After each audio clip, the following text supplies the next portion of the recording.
Hi, friends. Welcome back to the Life with Loverly podcast. I am so excited for today's episode.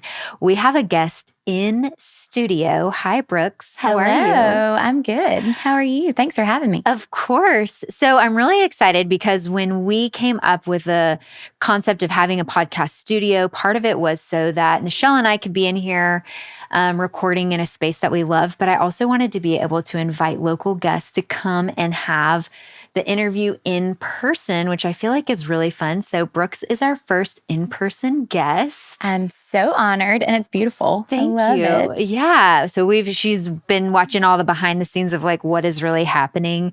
We've actually joked a few times about let's put a camera going the opposite way so you guys can see like how much is happening behind the scenes. Yeah. Anyway, I'm so excited to have Brooks here. She is from the Women's Health Company. Can you tell us a little bit about your background and what the Women's Health Company is for our listeners who might not know who you are? Sure. Also, I have to tell you this. I was doing a podcast before I had my little girl, and then I kind of stopped it for a while talking about women's health. And this is so impressive because I was in my closet with a little cheap microphone that I got from Amazon. So this is amazing. Listen, I feel like really, I have you arrived. can really start a podcast anywhere. You can, but this is way better. The sound quality is going to be way better. But like you said, I'm Brookes Vaughan. I am a women's health nurse practitioner. I'm from South Georgia, if you can't tell with my accent. And I went to undergrad at UGA, met my husband, Skylar, here in Athens. I graduated from here and then moved to Nashville for grad school. I went to Vandy, got my degree as a women's health NP. Then we moved to Charlotte for my husband's job, and I worked at an OBGYN clinic there. Long story short, we felt like the Lord was calling us back to Athens after we had been in Charlotte for about 7 years. And I just, at the point when we moved back, I loved my job, but I was seeing upwards of 30 to 40 patients in a day.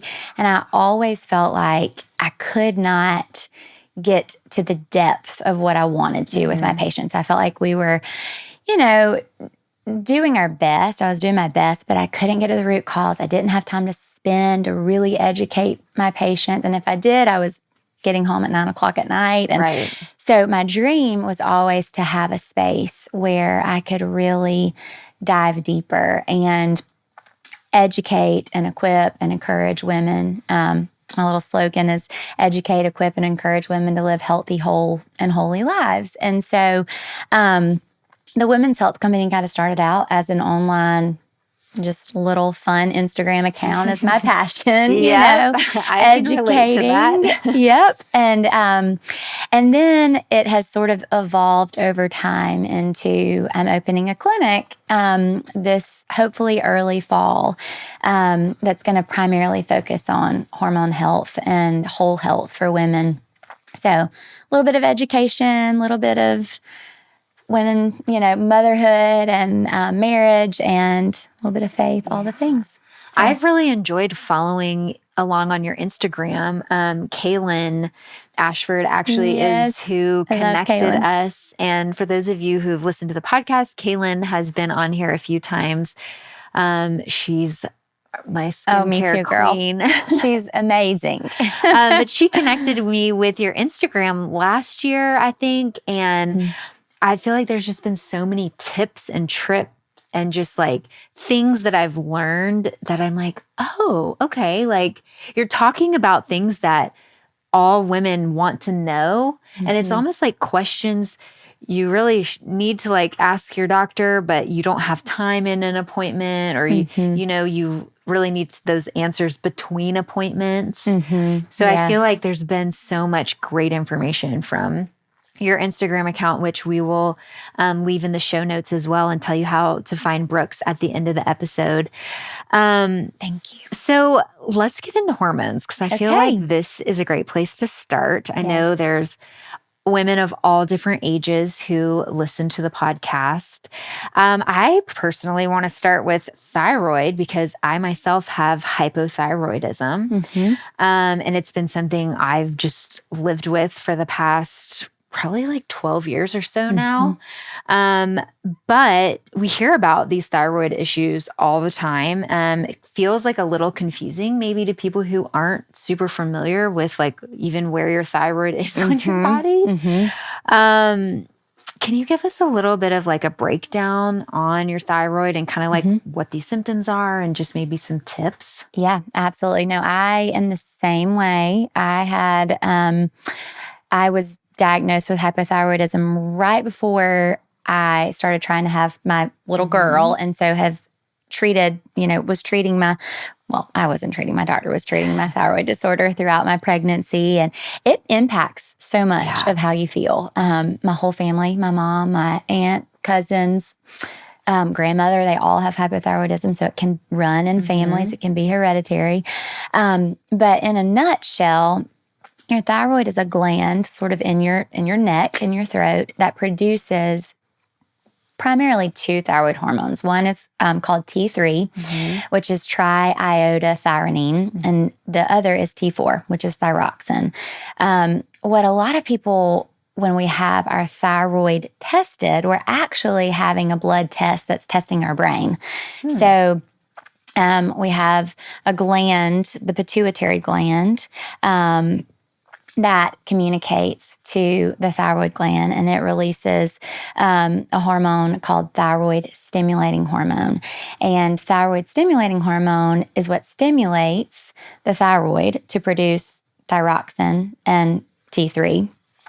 So when the brain, when the hypothalamus and the pituitary are realizing that the thyroid is underactive, so the thyroid itself is not doing what it needs to do, the brain produces a lot of TSH. And so that's where it gets really confusing. So you can have high TSH, but you're low thyroid, if that makes sense. So you have hypothyroidism, which that's the most common thyroid disorder is hypothyroidism.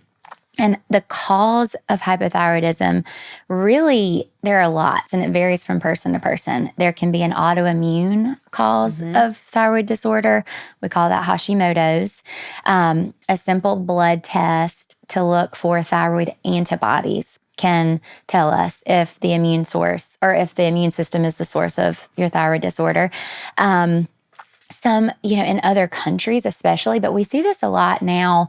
I see this a lot in my office too, but nutrient deficiencies can impact the thyroid, especially selenium, iodine, zinc, vitamin D even plays a role in thyroid disorder. So, in other countries where there are specifically iodine deficiencies, you really see patients and people with something called a goiter, which can be the culprit of a thyroid disorder. It can be hereditary. And sometimes the thyroid just tanks, it just runs out. And some women can have cysts on their thyroid. So it's important when we're diagnosing a thyroid disorder. I really like to look at all of the thyroid hormones.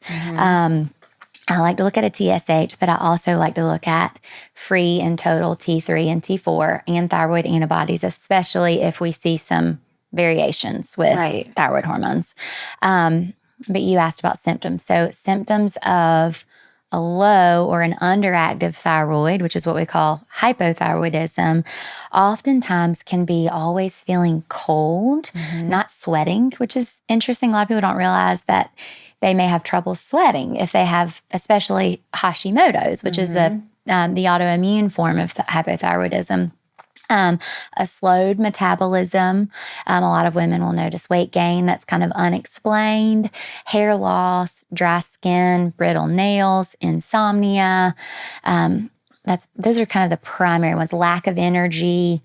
The opposite, the flip side of that is hyperthyroidism. And some patients can have hyperthyroidism and then develop hypothyroidism, which is interesting. But usually with hyperthyroidism, we see a lot of hot flashes, night sweats. Sometimes we see that with hypo. It just kind of depends on the person.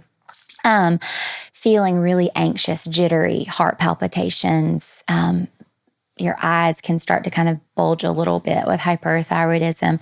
And that's when we see a high or a low TSH and high thyroid hormones, T3 and T4. So it is kind of confusing. And I feel like when I was going and getting diagnosed, that wasn't the first thing that my doctor kind of like looked at. You know, it was, and I felt like for so long, I was just like, something's like off, like I just feel weird. And it kind of felt like it took me a long time to like get to the place that there was a thyroid problem. Which I imagine, you know, just kind of like the stress of the world, and some of these symptoms can kind of like be other things too. Yes. You know, I was having a conversation with a good friend of mine who has Hashimoto's, and she had just had her second baby. And she said, I just could not get going in the morning. I would drink coffee all day and it would do nothing for me. And she said, I went to my doctor, and I loved my doctor, but she said she just looked at me and she was like, honey, you've got 2 kids. That's it. You're tired, you know? And she was like, but there's more to it. I know there's more to it. And ultimately she definitely has a thyroid disorder, but it can become dismissed, I think, in this stage of life that we're in because of, you know, being a mom and working and the stresses of life. And so it's worth pushing, I think, for testing if you feel like something's off. I feel like one thing I've learned too, just like in this, you know, I'm 34 and I feel like I've had kids, I've had, you know, medical things, but it's like really being an advocate for my own health. Yeah. And then like if something doesn't feel right, like continuing to question or getting second opinions, but like you really like that is almost a full-time job in itself. It is. It is. And it can get confusing. And I have felt that way even just having a little one. You know, it's really made me a lot more, I guess, vocal about, you know, okay, no, I really want this, or I really ask that we can, you know, because, and I think, you know, if I'm doing this for her, I should be able to do it for myself too, you know. And sometimes it feels kind of hard. Yeah. So, I mean, for me, I'm on like a levothyroxine, but is like, will I have to be on that for the rest of my life, or are there like alternative options? Or like what's the solution? Yeah. So it depends on the person, to be honest with you. And, you know, the thyroid can wake back up in some people if the cause may be, you know, a transient thing. Like I've seen it after COVID. A lot of women after COVID, that's what happened to me. I had COVID, and interestingly enough, I never had respiratory symptoms. I just, while I had COVID, my neck hurt the entire time. Wow. And then about a week later, I started having symptoms of hyperthyroidism. So hot flashes, night sweats, heart palpitations, and then my thyroid tanked. And so it's kind of like a viral, post-viral thing. We see that after pregnancy sometimes. You know, if we can pinpoint certain nutrient deficiencies and we replace those, sometimes we'll see the thyroid wake back up. But in some women, it's kind of like the ovaries when we go through menopause. The ovaries, you know, bite the dust. And so sometimes the thyroid does bite the dust, and it, you know, can require lifelong medication. And that's the majority of a lot of people that I see. It doesn't mean that I still work with patients and I say, let's look at blood work. Let's see if there are any nutrient deficiencies. And there are some really great supplements and targeted, you know, nutrition that can help. And we just monitor the thyroid over time. And in some patients, we can come off of it, and but not always. Yeah. It's interesting because I feel like there was a period of time I was like in between doctors and my prescription had run out, and I kept just being like, oh, I'll make an appointment. I'll make an appointment. And I probably went like 3 months without taking my thyroid medicine. And it was crazy to see just like my hair thinned out. My like skin got really like bad. This was kind of like right I would say we ended up doing IVF to get pregnant, but this was probably like at the beginning of our trying to get pregnant. And I always look back and I'm like, I wonder how that played a role in like our fertility journey. Yeah. 'Cause I know that can cause some issues. It definitely now I know, can. Yeah. but and then as soon as I got back on it, it's just like things just started, and I mean, I'm not like proud of that, but think of how many times people miss a doctor's appointment or to reschedule. It takes months. It does. It definitely does. And the good thing about thyroid medication like levothyroxine and Synthroid is the name brand. We have so much good data on its safety. Right. And it is category A for pregnancy. Tylenol is not even category A for pregnancy. And so I am pretty quick in women who are trying to get pregnant or pregnant.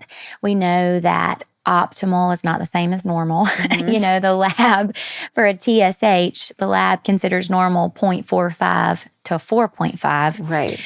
There is so much data now that has shown the importance of, especially for fertility and pregnancy, keeping your TSH under 2.5.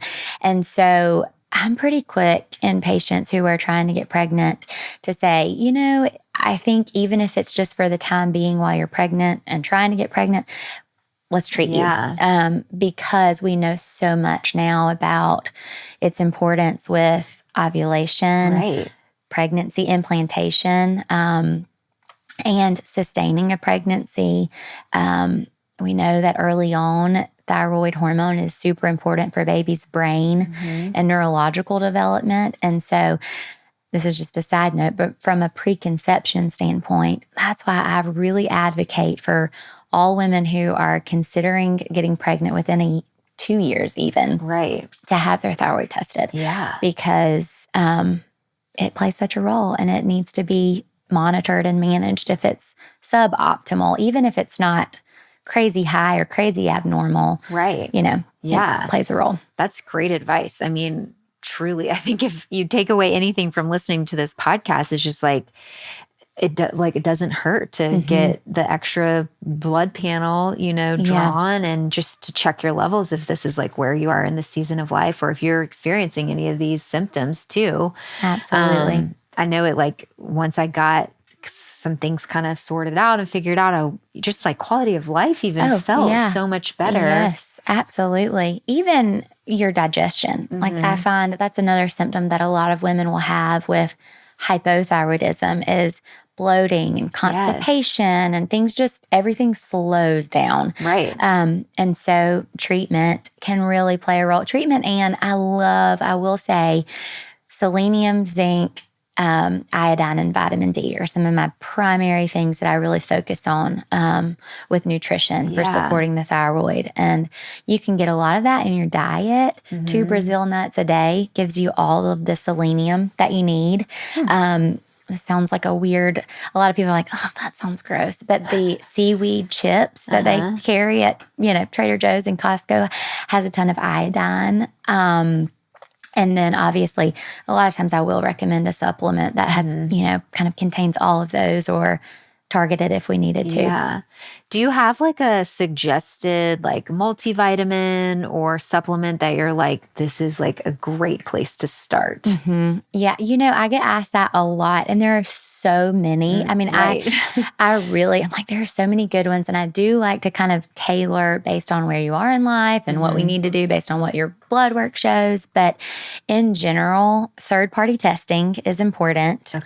Because supplements aren't necessarily FDA regulated. They're monitored, but they're not regulated like medications are. And so I think it was back a couple of years ago, maybe 5 or 6 years ago, the New York Surgeon General pulled, I think hundreds of supplements from drugstores, vitamin stores, and they found that over 90% of those supplements didn't have what they said they did on the label. They tested them. And that was really eye-opening. And so third-party testing is important because that just means that the company has obtained, from a third party. They've come in, they've tested their supplements, and what they say is on the label is what you're taking. Right. So 2 brands that they're my go-to in my practice are Thorne, Thorne, and Pure encapsulations. And they both have just good basic multivitamins and prenatals.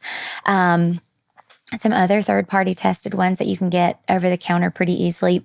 Mary Ruth's has a really good prenatal, and they have good, I use their multivitamin for Walker and for my daughter, just their liquid. And a lot of women who are trying to get pregnant have a hard time with a capsule or a tablet. And so their liquid is typically what I recommend over a gummy. Right. For most women, if you can't, if you're having nausea. But those are just in general, those are sort of my 2 that I just go to a lot. And then I really like to sit down and kind of tailor. I love blood work. So I love to check vitamin D and B12 and iron and some of those things to see what patients need and then tailor supplements based on that. Most of the time, most women can really get what they need in their diet. Yeah. But we're in America and none of us have perfect diets. And so I find that a good multivitamin or a prenatal just fills in the gaps. Yeah. So we really like Mary Ruth's they have a great kids probiotic that my girls take every morning. And I'm on their subscription service, so I don't even have to worry about it. It comes in, it's great. They love it. I need to look at them for some of her vitamins for myself as well. She's got a good magnesium too, like at night that a lot of people take. So they've got some good ones. I feel like off air, I'm going to be like, let's do all the things. Come on, we'll do it. Okay, kind of switching gears from the thyroid. A ton of this information has been so helpful, but I know a lot of what you talk about is also vaginal health, and we're really getting into some good conversation. TMI. Not TMI. But it's the questions that we all have. Yes. So let's talk about vaginal microbiome and what that is and how we can keep it healthy. Perfect. It's funny because people always will say, is this TMI? And I'm like, listen, you don't see the behind the scenes. This is the conversation that I'm having all day, every day. So nothing is TMI to me. My poor husband, the things he hears me talking about with my friends, he's like, my ears wait. are but the vaginal microbiome is basically just, the vagina is a micro ecosystem in a sense. We have a lot of good bacteria, we call it flora, that makes up the vaginal microbiome, and particularly the primary healthy bacteria of the vagina is lactobacilli, which is very common in probiotics that we take. And what it does is it helps keep the vagina acidic. From a pH standpoint, it helps fight off bacteria, yeast, all of those things. And the vaginal microbiome, there's a lot of data now on its importance with fertility and pregnancy. We know that when it can become disrupted, you've heard of bacterial vaginosis or BV, that's a bacterial infection. We know that BV can be a culprit of preterm labor, so we're learning how important the vaginal microbiome is. It's interesting because a lot of people ask me, should I put, apple cider vinegar in there and all these things? I'm like, nope, nothing. It is self-cleaning. Really and truly it is. It doesn't, I usually recommend nothing, not even soap, because soap is very basic. Your vagina needs to be acidic. I always tell patients, wash your labia, but you don't need to get soap up inside because it can burn and it can create an infection. And there are things that can sort of change our pH and change vaginal odor and those sorts of things. Usually a change in pH is what creates odor. So when the vagina goes from being acidic to basic is when we get an odor. Obviously soap, douching, even feminine washes like Vagisil and Summer's Eve can change the pH. And so I usually recommend staying away from those. Semen, Yeah. TMI probably, but it is very basic. And a lot of women will come in and they'll have a bacterial infection or something that seemed like a bacterial infection after intimacy.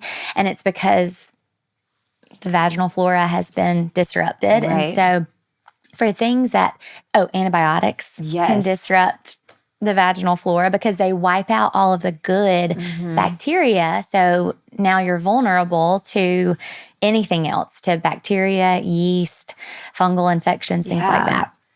I know. I feel like anytime I'm on an antibiotic, I'm like, just go ahead and write me like a diflution. Just better safe than sorry. But, I always wonder if like antibiotics are doing that to my body, like what is it doing to like my daughter when they have like an ear infection or something? I know. It's hard. And that is when I do recommend when you're on an antibiotic, I definitely recommend taking a probiotic and eating probiotics to restore the good bacteria, especially lactobacilli. So looking for an antibiotic that has lactobacilli in it. Mary Ruth's, I'll be honest with you, when I was nursing Walker Ann, I used that one and one called Claire Labs, but I love the actual strains of probiotics. So I just take hers if I ever need it.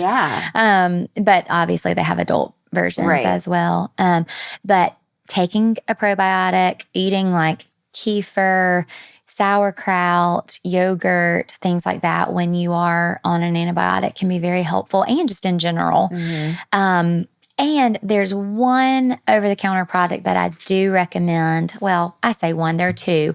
One is something called Refresh, REPHRESH. You can get it from Target. Okay. And it is really good for just reacidifying the vagina. Okay. Especially if you're noticing at the onset of an odor or something that just seems like it's a little off.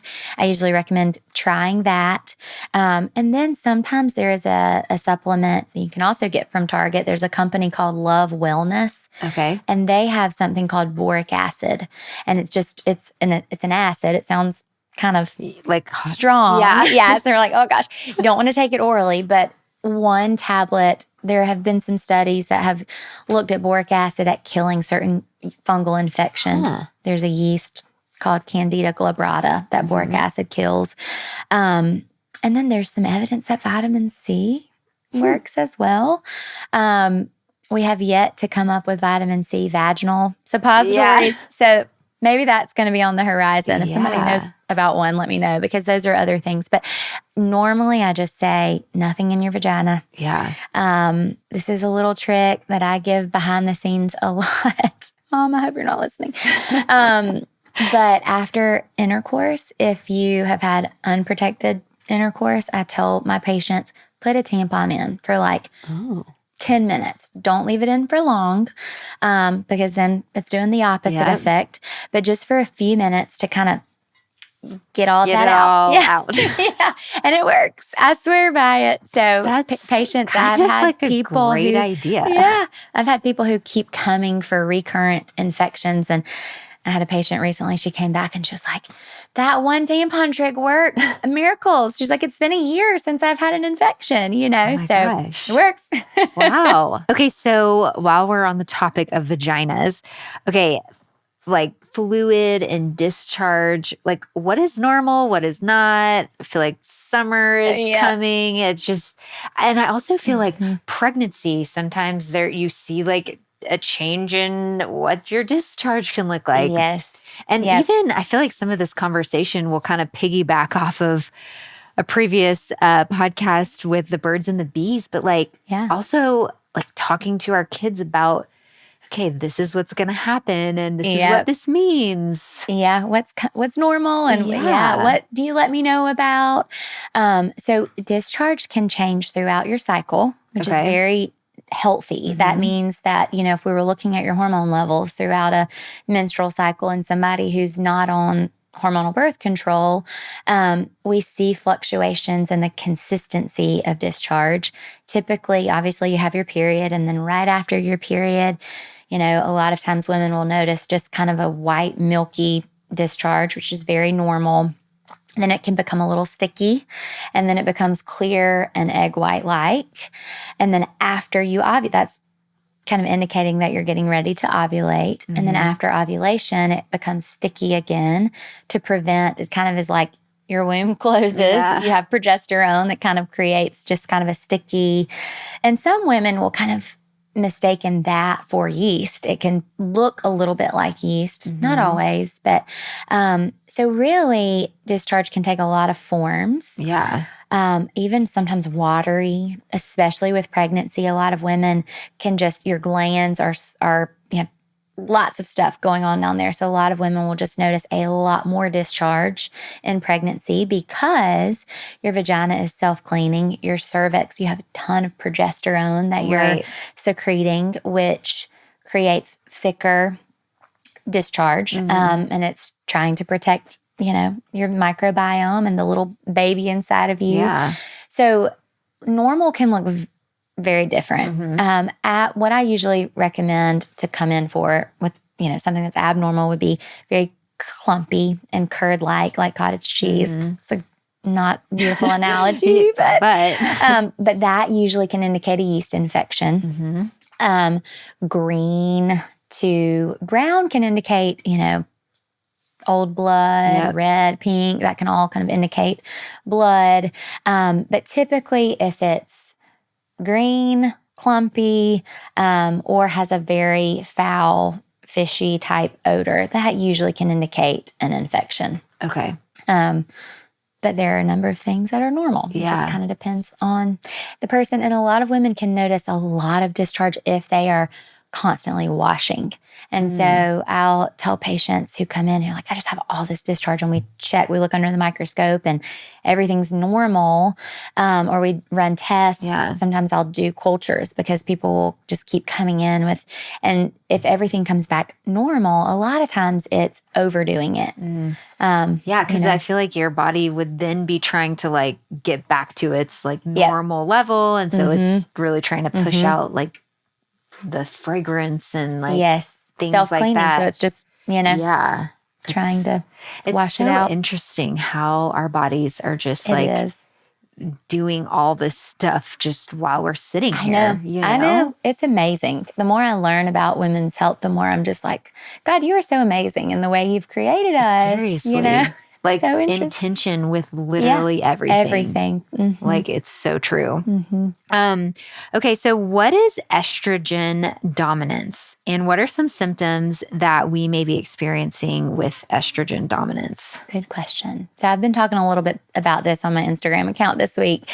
It used to be that it was estrogen dominance was kind of like only naturopaths talk about that. It's woo-woo medicine. I remember having a conversation with a doctor a couple of years ago, and I asked him what he thought about it. And he was like, yeah, that's not a real thing. But now, even if you look on Harvard Med or Cleveland Clinic, there's a lot more information about estrogen dominance. And in a nutshell, it's when a woman has too much estrogen.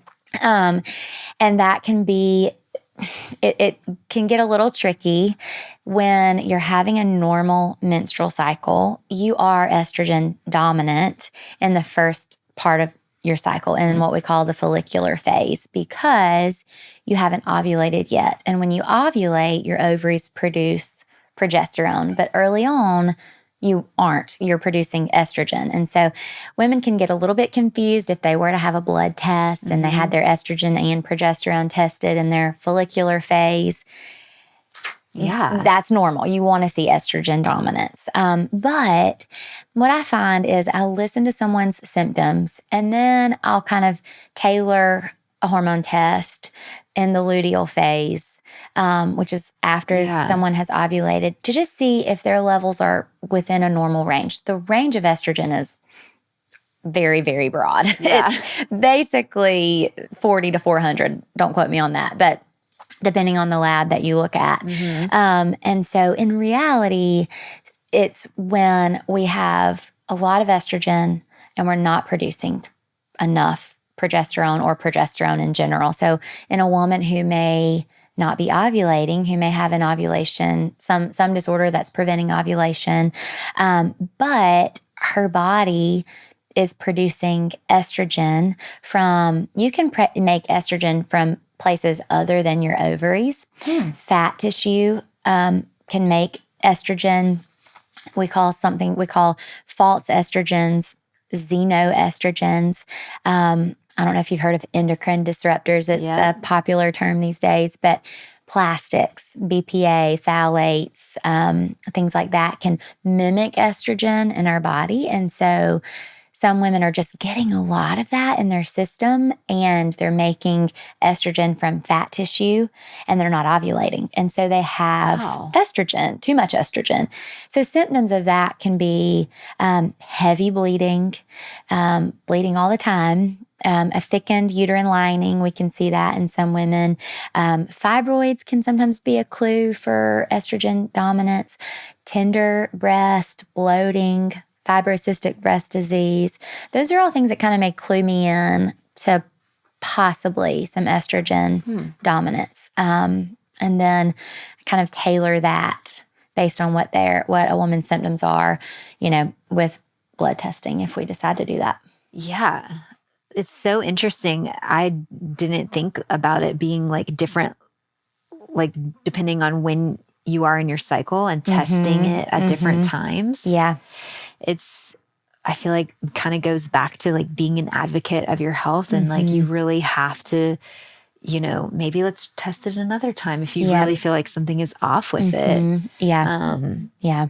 And I really believe, I used to do, a lot of people ask about Dutch testing and saliva testing. And I used to do a good bit of Dutch testing, and I just found that I can get what I need with blood testing that insurance will cover for the most part. And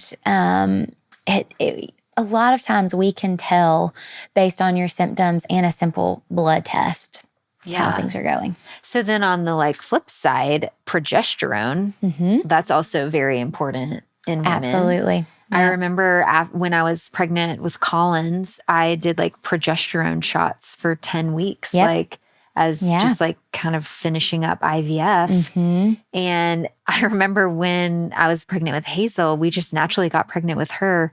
And I was kind of like, wait a second, is she not set up for success? Felt like the other pregnancy was. Yeah.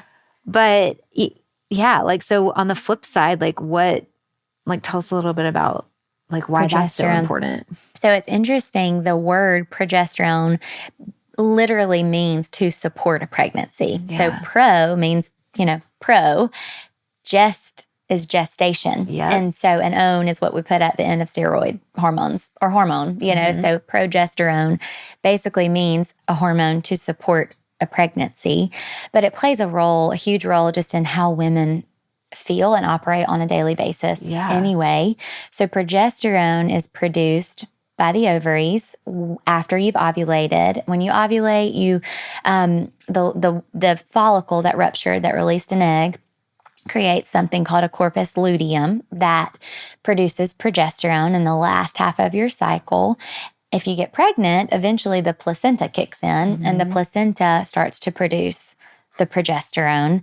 But progesterone plays a large role. A lot of women don't realize how much of a role it plays in our mood. And it's important in general for, fertility. You cannot get pregnant if you don't have progesterone. You can't sustain a pregnancy if you don't have progesterone. But in women who become perimenopausal and who are kind of all over the place with hormones, progesterone and estrogen can fluctuate greatly and send women for a tailspin mood-wise and, all of those things. And so an interesting fun fact about progesterone too is it acts on the GABA and serotonin receptors in our brains.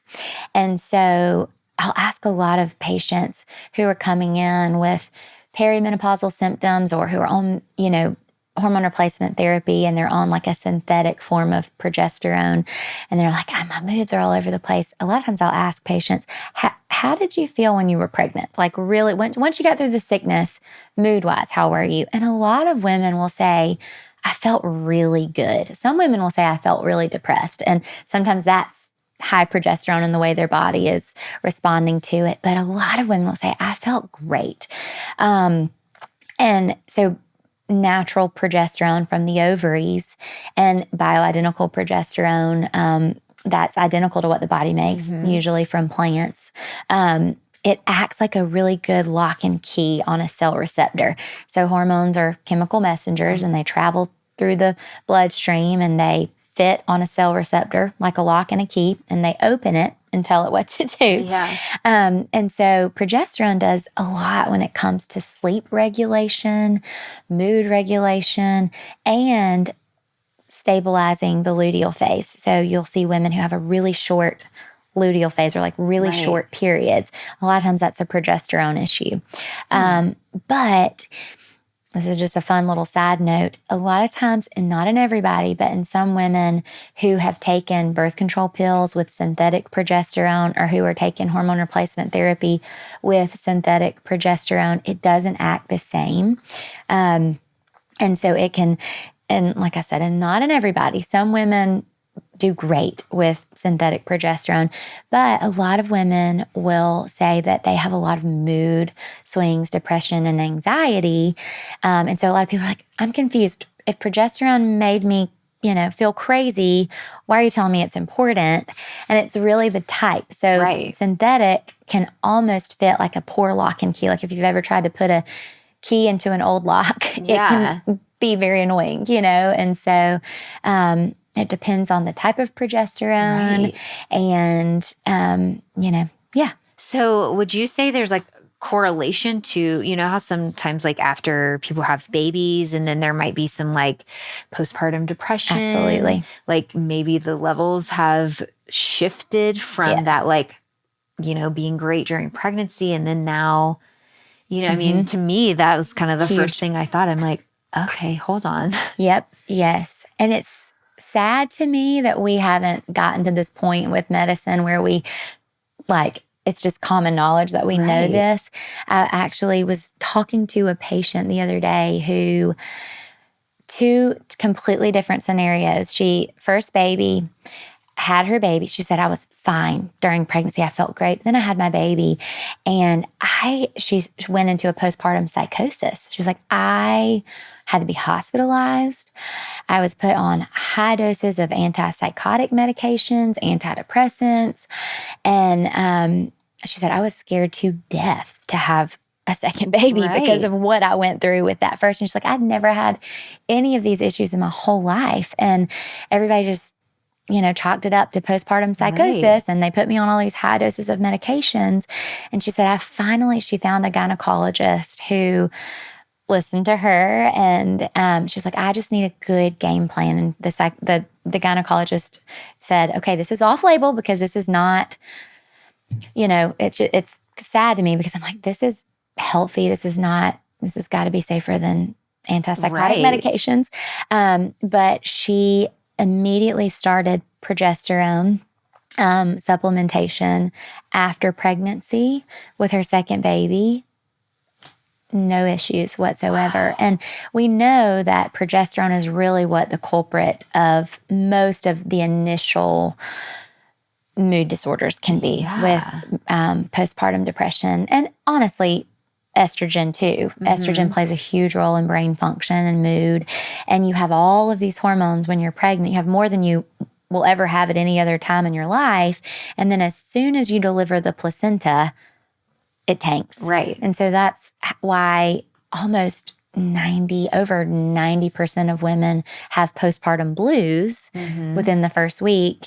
And then we're learning that an increasing number, it's being more and more talked about. And so the numbers are going up. Right. The prevalence of postpartum depression is a lot higher than we once thought. And so I'm a huge advocate for, yes, we know hormones play a role. So we need to really start studying its impact on maternal mental health. Yeah.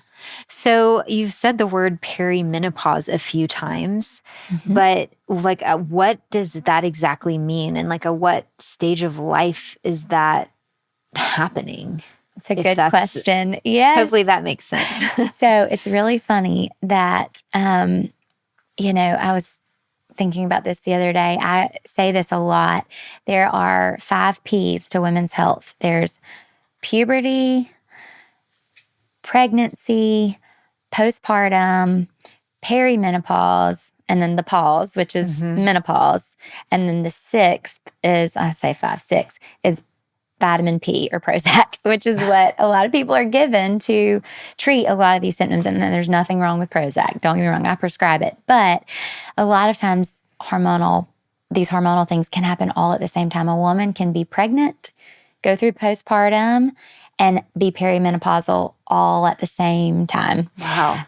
So perimenopause just means around menopause. Okay. Peri means around, meno means monthly, pause means stop. So menopause means stop the monthly. But it really scientifically is when the ovaries bite the dust and they're not producing hormones anymore. They're not causing us to ovulate and have a regular monthly cycle. In a woman who's not on hormones or hormonal birth control, it would be when she's gone a full year without a period. Peri can start 10 plus years prior to actual menopause. And it just basically means that the ovaries are getting closer to reaching their expiration date. And so we can see and feel a lot more hormonal fluctuations. And so if we looked at a woman's sex hormones over her lifespan, you think about a teenager, adolescence, puberty, when the ovaries are waking up, you can see some steep rises and fall, ebbs and flows with hormones. I mean, you know how teenage girls can be. We're both going to be in for it one day. My mom says I just will have coming for me what I probably gave her. But then in our 20s, early 30s, hormones can kind of level out and not be so drastic in the fluctuations. But as our ovaries are starting to reach their expiration date, we can just start to experience more fluctuations, steeper rises and falls.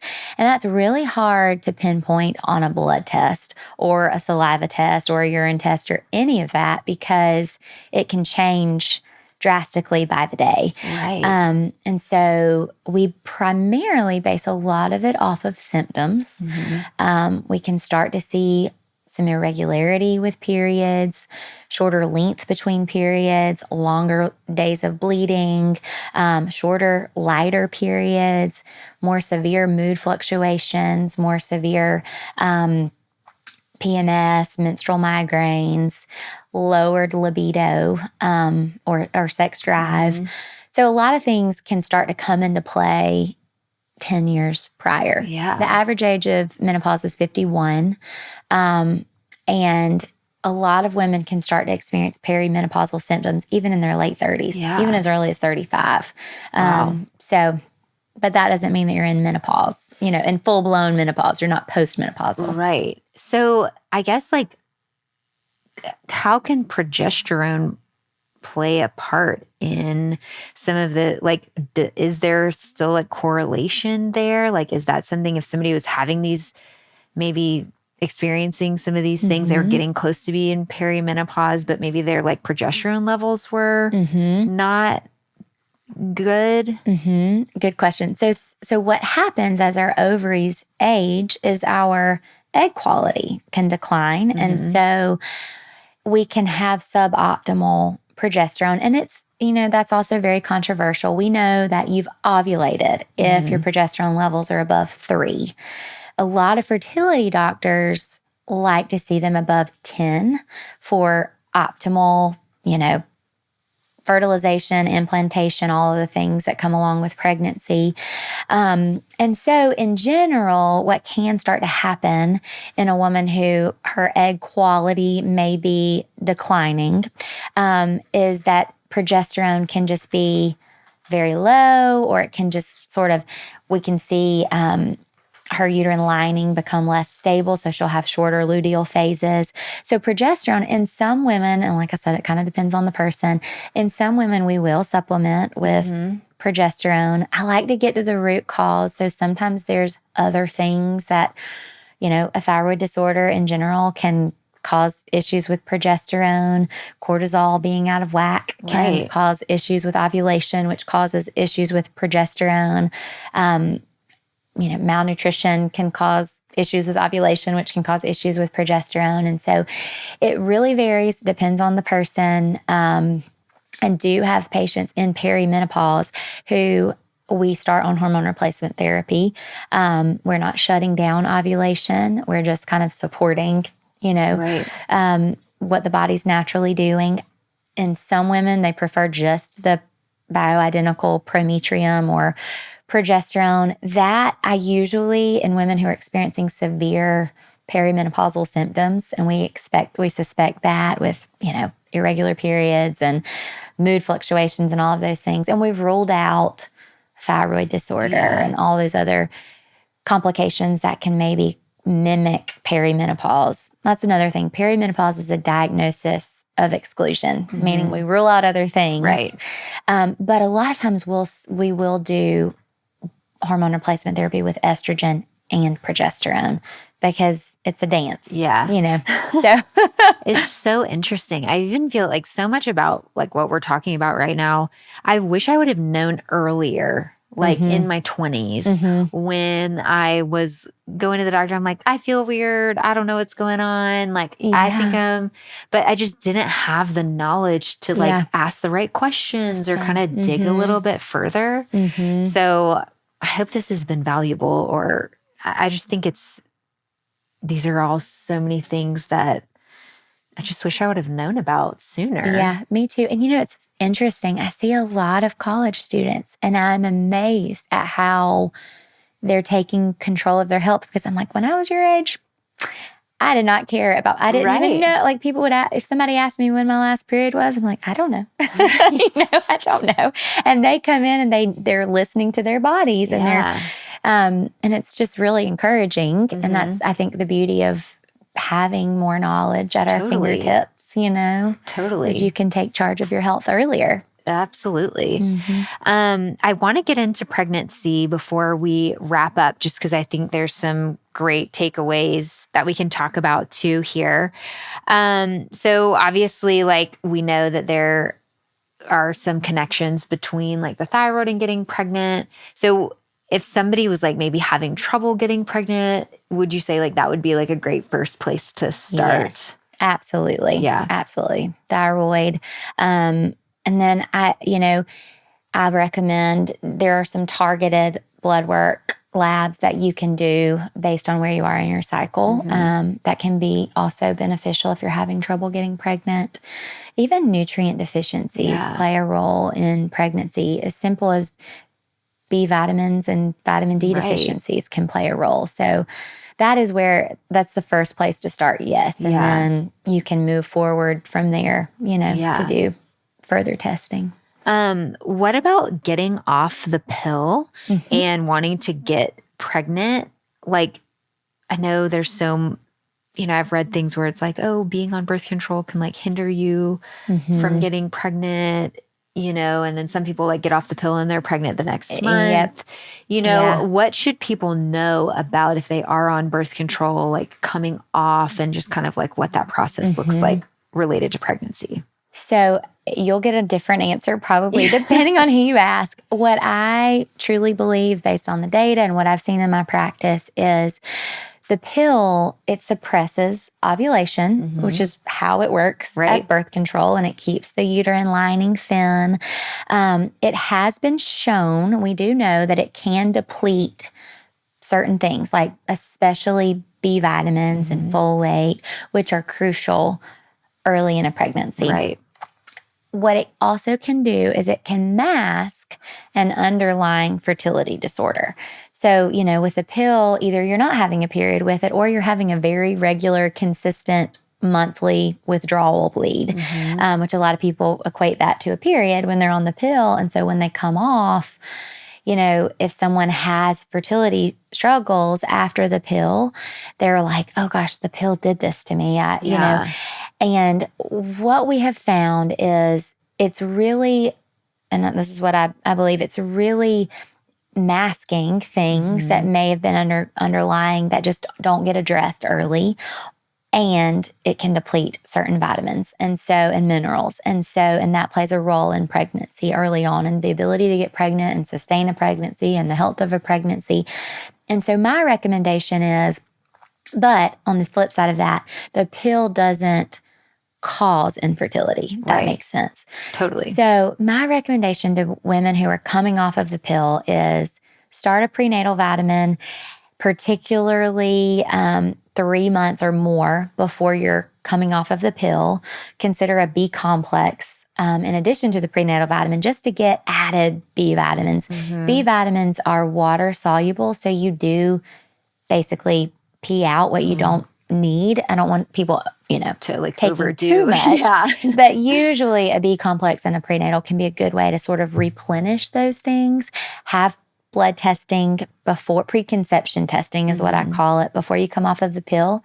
So we know your thyroid looks good. Yeah. We know your vitamin D levels look good. We know blood sugar, liver, and kidney function. All of that looks good. Those are simple, easy tests that insurance covers usually. Yeah. Vitamin D sometimes costs $25 to $50, which is annoying, but usually everything else is covered by insurance. But I usually recommend not coming off of the pill until you're ready and then starting right away. So doing the work on the backside or on the front end of coming off of the pill with replenishing nutrients, having the blood test. The pill can alter thyroid hormone as well. And so, that is another thing. If a thyroid level is tested and it's off while you're on the pill, coming off of the pill and waiting until your thyroid is regulated before you start trying, because we know it's so important to have a stable, low level of TSH and healthy, normal levels of thyroid hormone in your bloodstream before and during an early pregnancy is important.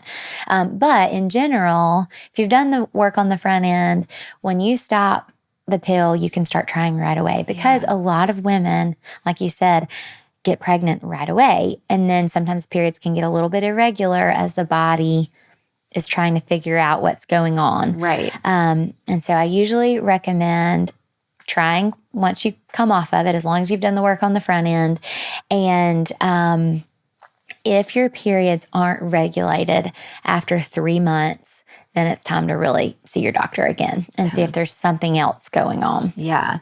It's just so wild how many things can be related to getting pregnant, and like something like so small could be off. And I didn't even think about like the correlation between birth control and your thyroid. But thinking back to just like my own situation, I feel like once, like I was on the two together for several years. And then once I was off birth control, like later I had to change my dosage of my medicine because my thyroid levels had like changed. And now I'm like, that was probably related. It definitely can be related. The pill has been shown to increase something called sex hormone binding globulin and thyroid hormone binding globulin, which plays a role in what's available for your body to use. So it's interesting. Yeah. It's so interesting. Fascinating. Like everything that's going on inside of our bodies. It's crazy. It is. Well, this has been so insightful. I've learned so much. I'm like ready to book an appointment to come get like a workup of blood I'm ready work. to see you.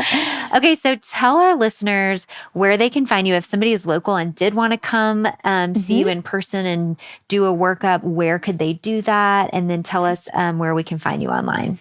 So I am online on Instagram at The Women's Health Company. And then my website is thewomenshealthcompany.com. I will be open, I'm hoping in late July, early August for in-person visits in downtown Watkinsville. Awesome. And the address and all of that will be on the website soon. Perfect. I also take virtual patients. I can diagnose, prescribe, treat all across the state of Georgia. So I see patients all across the state of Georgia virtually. Okay.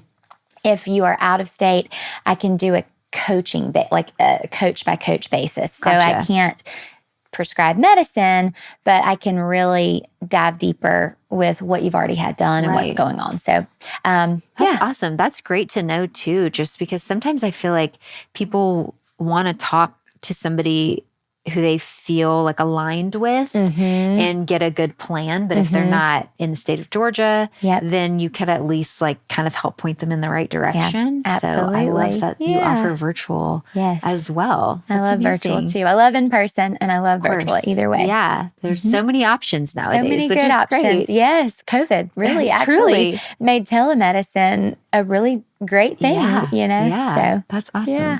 Well, thank you again for joining us. Thanks and for our listeners me. On Life with Loverly, we are so excited that you're here. We will talk with you soon.